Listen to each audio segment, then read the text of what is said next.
Hoy en Vistazo Agropecuario. Medicinas alternativas para animales, una práctica cada vez más frecuente. Un proyecto de vida en torno al cultivo del arroz. En Sucre se verifica la desaparición de focos de rabia silvestre, el furruco y otros instrumentos ancestrales del llanero. El Meta se consolida como región productora de fruta para exportación. La Cosmopolitana, reserva natural en el Piedemonte llanero. Medicinas alternativas para animales, una práctica cada vez más frecuente. El uso de medicinas alternativas en animales es cada vez más frecuente. Según expertos, esta práctica terapéutica ayuda de manera significativa a su sanación, contribuye a mejorar su productividad y se considera una práctica más rentable para el ganadero. La medicina alternativa o integrativa o complementaria se utiliza en animales, en bovinos y en equinos y en felinos con mucha facilidad. Los animales son una delicia tratarlos porque, a diferencia de los humanos, los animales no inventan, los animales no exageran, los animales no esconden, los animales lo que muestran, esos son. Claro que hay algunos perros que son un poquitico consentidos que a veces exageran las cojeras, pero en términos generales el bovino, en lo que yo trabajo más que todo, el animal muestra su cojera tal cual es, sus miedos, sin exagerar ni ocultar, como lo hacen sí los humanos.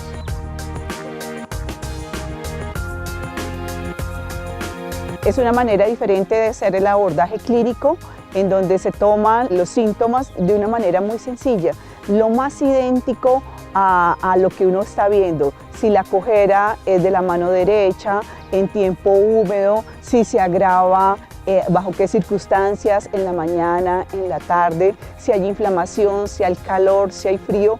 Entonces el médico homeópata debe ser muy cuidadoso y muy diligente en la toma del caso clínico, en donde tiene uno que ser un muy buen observador para poder consignar todos los síntomas de manera sencilla, repertorizarlo y entre los 3000 remedios encontrar uno, que ese un remedio es el que va a producir la curación, no solamente actual, sino definitiva, porque la curación en homeopatía es suave, natural y permanente.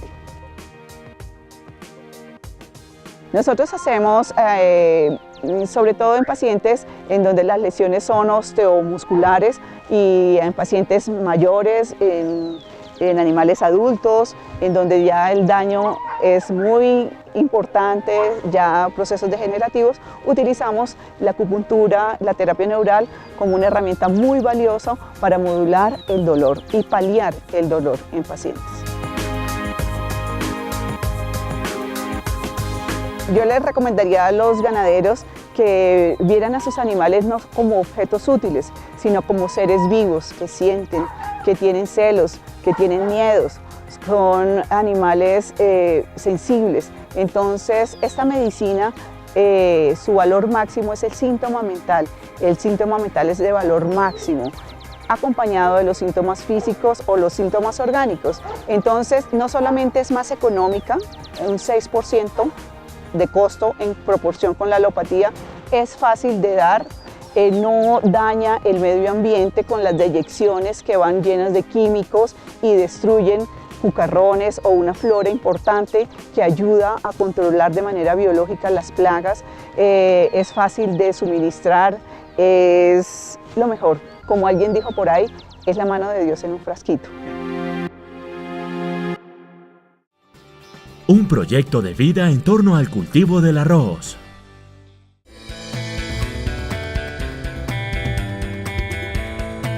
En el cultivo del arroz me inicié ya hace más de 18 años con mi esposo, que también siembra arroz. Empecé trabajando, acompañándolo a él, y me empezó a gustar lo que fue el cultivo, todo su rodaje, su forma de trabajar. Me empecé a iniciar con el arroz y empecé a sembrar un área pequeña, y pues ahorita prácticamente me independicé y pues mi esposo tiene sus cultivos y yo tengo los míos. Estoy sembrando sola en este momento. Estoy sembrando el lote que queda aquí a espaldas. Estamos hablando de un hectárea de 250 hectáreas y pues ya soy totalmente independiente. Esta es Judy Herrera, una aguerrida productora que hoy nos cuenta cómo ha logrado consolidar su proyecto de vida en torno al cultivo del arroz.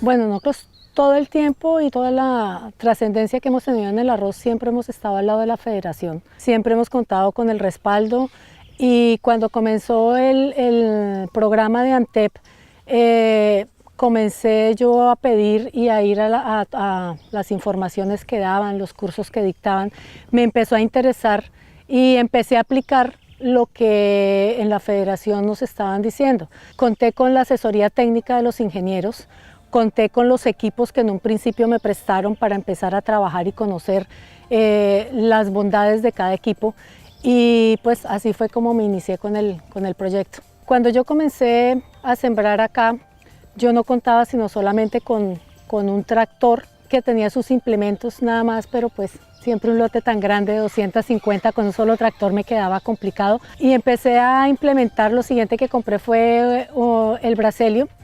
¿Por qué lo busqué? Porque necesitaba, por escasez de mano de obra, necesitaba un equipo que me ayudara de pronto en siembra, que me ayudara a las abonadas, para poder no tener que tener tanto personal, sino trabajar con poquito personal y ser de pronto un poquito más efectivos y rendir un poquito más. Luego de esto y después de haber empezado a utilizar todos los implementos de la federación, como fue la Lamplane, la Taipa, la sembradora, me di cuenta de sus bondades y sus beneficios que esto me brindaba y a medida de estos 4 años, porque yo ya llevo 4 años con el Antec, he ido implementando y poco a poco he ido consiguiendo mis equipos, todos con crédito porque pues se trabaja con mucho crédito y mucho esfuerzo acá en el arroz, pero los he ido consiguiendo a medida que ha pasado el tiempo.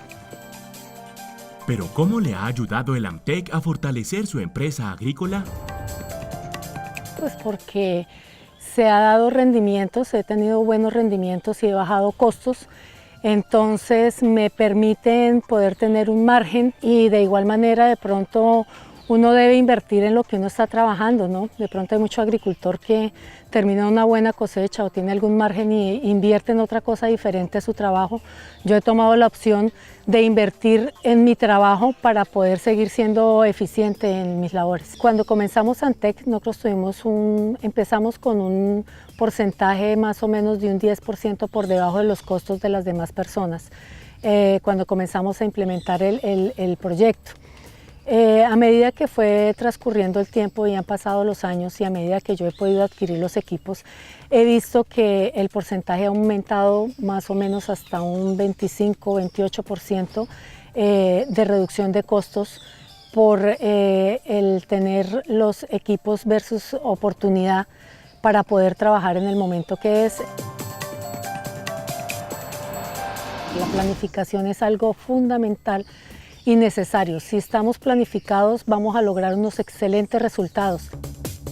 Si usted tiene su crédito aprobado desde el mes de enero o febrero, usted tiene la oportunidad de que cuando va a empezar su cultivo puede ir a negociar a precios diferentes a lo que nos dé la agroindustria o a lo que nos den los molinos. Podemos ir a negociar nuestros precios de semilla y de abonos que de pronto son los más costosos. Ahí podemos hacer unas reducciones bastante significativas. Estamos hablando de que podemos estar bajando costos por bulto sobre unos 15.000 pesos y si vamos a ver la cantidad de semilla que utilizamos y la cantidad de abono y lo multiplicamos por 15.000 pesos, vemos que es bastante y que prácticamente lo que uno paga al banco es muy bajo a lo que nos están cobrando por fuera de las casas comerciales y los molinos.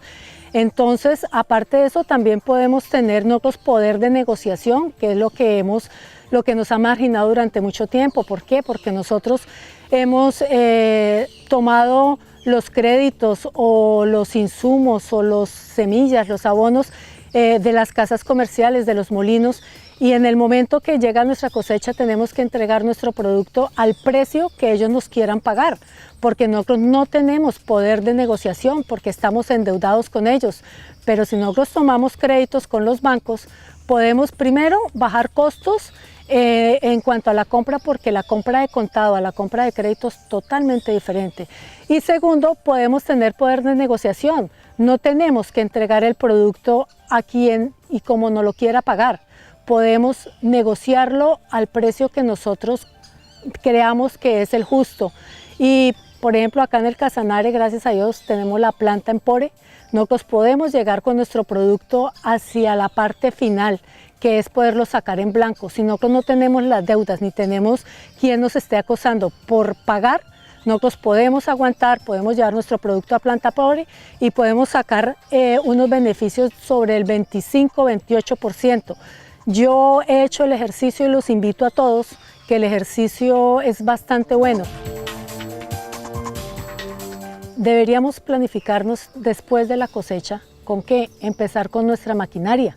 Si nosotros tenemos nuestras máquinas listas y disponibles para el momento en que las necesitamos, vamos a tener costo-oportunidad, que eso tiene un valor significativo, un valor bastante grande, un valor agregado, porque cuando uno necesite su máquina y esté lista para aplicar, para sembrar, que no esté varado, usted puede hacer sus labores oportunas en el momento que es y va a ver los rendimientos excelentes. Pues eso es muy importante por la cuestión de cuando uno ya arranca en cada época de su trabajo, entonces ya tiene su implemento listo para trabajar. Uno tiene su maquinaria, terminó su trabajo y hizo su mantenimiento para dejarla lista para el siguiente trabajo. Y en particular yo trato de estar muy pendiente con los pronósticos climáticos. La Federación a nosotros nos brinda una información trimestral de cómo van a estar el clima y la verdad ha sido bastante oportuna y hemos podido, como dicen, atinarle a mucho de lo que nos han dicho acerca del clima, entonces así podemos nosotros planear nuestros trabajos que se vienen para hacer. Una vez más comprobamos la importancia de realizar una adecuada planeación para lograr el éxito en el cultivo. Para mayor información, contacte a las oficinas de FEDEARROZ en todo el país. Ya regresamos con Vistazo Agropecuario. Seminario Nacional de Actualización en Técnicas de Mejoramiento de Cultivos. Realidad para el ingeniero agrónomo. Ibagué, 17 y 18 de mayo. Auditorio Roberto Mejía, sede FEDEARROZ Ibagué. Informes 265-0180 y 316-878-1196. asiatol1@gmail.com.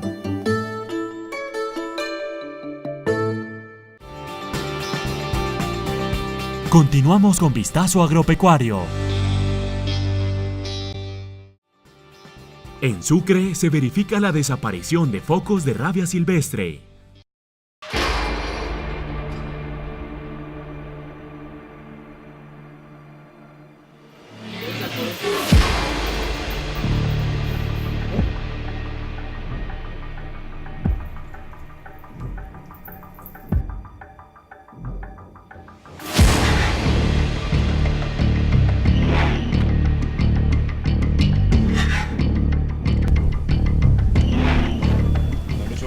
Buenas tardes, ¿Cómo le va? Muy bien, gracias. ¿Cómo van las cosas por acá? Hombre, gracias a Dios, bien. Qué bueno. Acá se presentó un casito de rabia. ¿Cómo siguen las cosas? Sí, no, se presentó, pero ya gracias a Dios todo está normalizado. Esta es la historia de Luis Francisco Martínez, un ganadero de Morroa, Sucre, que en octubre de 2017 vio afectado su agronegocio por la presencia de rabia silvestre en varios de sus animales. Al principio, pues, no tenía ni idea cuáles eran los síntomas de la rabia. Se presentó un caso en una ternera y traté con medicina, consulté con algunos veterinarios, pero, o sea, al fin no se sabía exactamente cuál era la enfermedad. Perdí 3 animales consecutivos.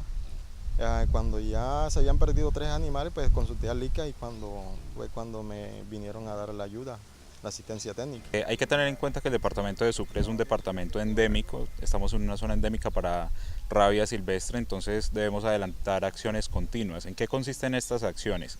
Por parte del instituto, lo que hacemos es la atención de las notificaciones, primero para confirmar que el caso que se presenta realmente se trata de un caso de rabia silvestre. Luego hacemos un acompañamiento con capturas de murciélagos hematófagos para hacer su control y poder disminuir los casos de la enfermedad. La rabia silvestre es una enfermedad zoonótica que puede ser transmitida al hombre a través de animales domésticos o silvestres. Es por esto que todo caso de mordedura a equinos, bovinos y otros animales debe notificarse a la autoridad sanitaria. Año 2017 fue un año donde particularmente se presentaron bastantes casos de rabia y se presentaron casos en unos municipios donde no se había notificado por lo menos hace mucho tiempo, como es el caso de los municipios de Galeras y Buenavista. Entonces en ese caso el instituto ha adelantado capturas de murciélagos hematófagos y con el nivel central se ha acordado realizar vacunación masiva de rabia silvestre en combinación con la vacunación de aftosa durante el primer ciclo de cada año. Desde ese momento pues quedaría la experiencia de vacunar en su debido momento y la captura también se realizaron. Pues, y gracias a Dios pues me sentí contento porque sentí el respaldo de la institución, tanto del ICA como de la UMAT. Señor productor, recuerde que vacunar contra la rabia silvestre es la manera más efectiva para combatir esta enfermedad, ya que genera grandes pérdidas económicas al sector ganadero. El furruco y otros instrumentos ancestrales del llanero. El llano adoptó desde épocas ancestrales una serie de instrumentos que hoy prácticamente han desaparecido. Avelino Moreno es un artesano de Tauramena Casanare, cuyo trabajo consiste en rescatar instrumentos como el furruco, el gallo lacre y la cirrampla, que alguna vez formaron parte del parrando llanero. Como llanero y como artesano, me inquietó siempre los sonidos de la música original, de dónde salió, porque simplemente escuchaba la historia, entonces empecé a recrear ese cuento y luego sí a hacer los instrumentos. En este momento tengo en mis manos el furruco, un instrumento que se utilizó como el bajo. Hoy en día ya fue reemplazado por el bajo eléctrico, entonces no se utiliza. Solamente está en la historia de los grandes cantautores. Es llevar el compás nada más de la música tiene un ritmo y se lleva ese compás desplazando la mano por la verada que está impregnada de cera de abeja y lo amplifica la caja de resonancia que es el totumo con un cuero puesto en la parte posterior.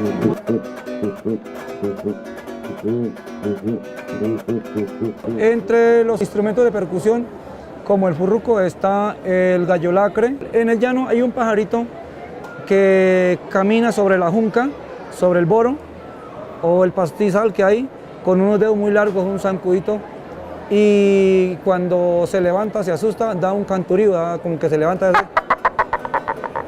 Entonces este sonido también se llevó a acompañar la música, al mismo ritmo del joropo.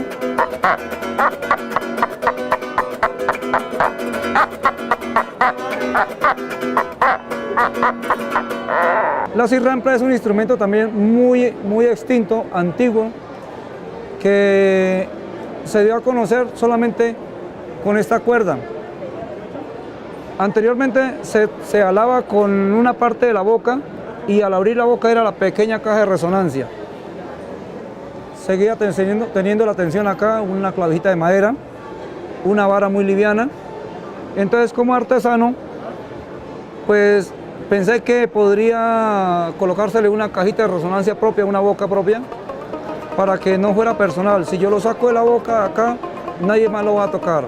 Si lo interpreto con esta cajita, cualquiera lo puede interpretar. Un instrumento mayor que sirve para llevar la música como el ritmo mayor, como el arpa, como la bandola. De hecho, fue un instrumento mucho más antes que el arpa. En el llano se conoció la cirrampla.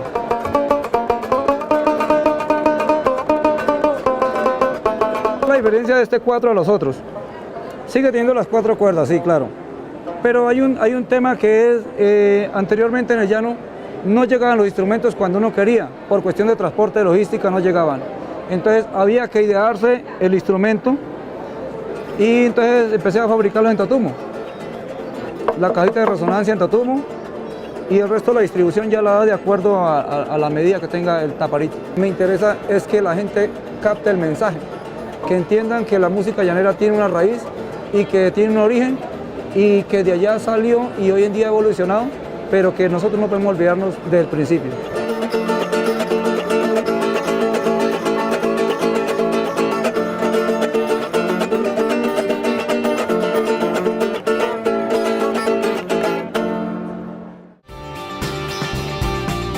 Ya regresamos con Vistazo Agropecuario. Seminario Nacional de Actualización en Técnicas de Mejoramiento de Cultivos. Realidad para el ingeniero agrónomo. Ibagué, 17 y 18 de mayo. Auditorio Roberto Mejía, sede Fedearroz Ibagué. Informes 265-0180 y 316-878-1196. asiatol1@gmail.com.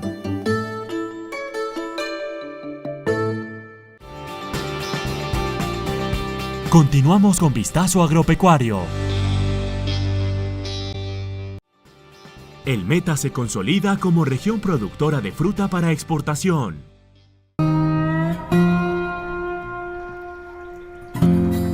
Con una extensión de 20 hectáreas de piña Gold, el predio Caracolí, ubicado en San Martín Meta, es un predio líder de la zona que cumple con las normas ICA y ya cuenta con su registro como predio productor de fruta fresca. Su propietario trabaja para lograr la certificación en buenas prácticas agrícolas. Nosotros iniciamos a solicitar el registro como productores de exportadores ICA el año pasado, con apoyo de ICA Regional Villavicencio. Ellos nos hicieron acompañamiento, nos hicieron un diagnóstico preliminar de cómo se encontraba el cultivo, de qué nos faltaba o en qué fortalezas y debilidades teníamos, y de llenar los formularios y los diferentes procesos que exige ICA. Ellos se acercaron al ICA, preguntaron inicialmente los requisitos que debían cumplir para obtener su registro. Ese registro se obtiene por la Resolución 448 de 2016, donde están estipulados los requisitos que deben cumplir para obtener su registro como predio productor de fruta fresca o vegetales para exportar. Actualmente el Meta tiene 14 predios registrados especialmente de frutas como mangostino, rambután y piña Gold. Por ahora, quienes exportan la fruta a Europa son intermediarios, sin embargo se está a la espera de que 2 plantas empacadoras puedan sacar la exportación directamente a los puertos nacionales. La piña es un cultivo relativamente nuevo acá en la zona. Tiene aproximadamente 15 años de estarse desarrollando en esta zona, no tiene más. Entonces están saliendo muchos focos de cultivos que han atraído a muchos agricultores, pero la idea es que todos nos unamos y vayamos hacia unos cultivos de calidad, todos estemos registrados y todos cumplamos con las características que nos exige el comercio. Entonces la invitación es que se registren ante el ICA, pues vemos que hay unos picos a veces de precios bajos. Entonces la invitación es que se registren ante el ICA para que ellos pues comercialicen sus productos en fresco. Si ellos van a exportar esa fruta o esos vegetales procesados, el registro, ese proceso es ante otra entidad, como es el INVIMA. Pero si lo van a exportar en fresco, pues sí es con nosotros, con el ICA. El buen manejo de los suelos y el clima hacen de los llanos una región propicia para la siembra de piña, un producto de importancia económica ya que deleita paladares no solo en Colombia, sino también en Europa. La Cosmopolitana, reserva natural en el Piedemonte Llanero. Nos encontramos en el municipio de Restrepo, en el Piedemonte Llanero, en un lugar privilegiado, con abundancia de agua y de vida. La Cosmopolitana es un centro agroecológico donde se articulan de manera sostenible la producción, la educación y el agroecoturismo con la seguridad alimentaria. Aquí las plantas, los animales y la alimentación sana se convierten en un objetivo fundamental. Tratar de recuperar las semillas, de tener biodiversidad, de conservar los recursos naturales, de tener un lugar donde los estudiantes, campesinos, científicos puedan aprender viendo y haciendo. Es un lugar donde se puede comer de forma natural, se cultiva de forma natural y se come de forma natural, orgánica, de tal manera que nos demos cuenta que sí vale la pena vivir en el campo y que podemos vivir en abundancia. Y aquí estamos ubicados este es el supermercado Vivo. En el supermercado Vivo tenemos las principales hortalizas, granos, tubérculos que necesitamos a diario para comer. no solamente cada día, sino cada semana, cada mes y todo el año. Porque no se trata de producir solamente 1 o 2 veces en abundancia al año y de resto tener hambre, sino de todos los días producir un poquito para la comida. Por eso tenemos aquí cebolla, tenemos ocra, tenemos frutales, tenemos medicinales, tenemos la espinaca llanera, tenemos allá la mazorca, por allí tenemos la piña, el matarratón, la batata, tenemos el lulo amazónico, el plátano, el bore, etcétera. Entonces, como podemos ver, y hacia arriba más, como podemos ver, es como un supermercado vivo donde podemos todos los días venir a cosechar. Lo que inicialmente era una finca con precarios cultivos, a lo largo de los años sufre una transformación que se inicia con la siembra de una gran cantidad de árboles de diferentes especies para proteger el agua y el suelo. Hoy se ha convertido en reserva natural con el único fin de recuperar, conservar, multiplicar y garantizar el alimento, la cultura y la economía propia. En esta parte tenemos la seguridad alimentaria animal, la que acabamos de ver es seguridad alimentaria humana. Esta es la seguridad alimentaria animal, es decir, aquí tenemos cerdos y tenemos gallinas y tenemos patos y tenemos conejos y tenemos gallinas criollas. La idea es que alrededor de cada una de estas especies animales haya comida en abundancia y que se puedan alimentar de lo mismo que se produzca acá y se dependa al máximo de la finca y al mínimo del mercado. Eso es básico y es fundamental para la economía campesina.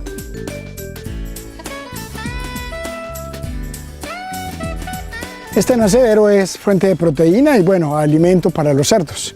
Tenemos ramio, tenemos nacederos, tenemos quebrabarrigo, tenemos nacedero, etcétera, diferentes especies vegetales útiles para alimentar los cerdos. Bueno, aquí tenemos las gallinas obreras en el centro de este terreno que es como de media hectárea, que está dividido en 4 partes. En cada uno de los lugares hay un sistema agroforestal, hay árboles, hay plátano, hay cacao, hay quebrabarrigo, botón de oro, es decir, hay comida. La idea es que haya un sistema rotativo alimentario en la cual las gallinas estén aquí en la noche, en la mañana pongan huevos y después de mediodía salgan a cada uno de los lugares durante 5 días y puedan comer hierbitas, insectos, en fin, hacer ejercicio y producir una carne rica y un huevo rico. Aquí encontramos el secador solar, que es el lugar donde traemos las plantas medicinales, las semillas a secar y de aquí pasan al molino y de ahí son vendidas al público, consumidas aquí. La idea es generar valor agregado, generar empleo y darle un uso apropiado a los recursos. Actualmente es considerado modelo de enseñanza idóneo, donde es muy fácil aprender que es posible contribuir con el cuidado del medio ambiente y aminorar el impacto producido por el calentamiento global. No solamente es importante la producción y la conservación de los recursos, sino también es un centro de conciliación, de diálogo, de intercambio de saberes, de experiencias, de sabiduría. Es un lugar donde no importa tanto ni la religión ni la raza, sino sobre todo las bases que nos alimentan y nos dan la vida, como es el suelo, el agua, el bosque.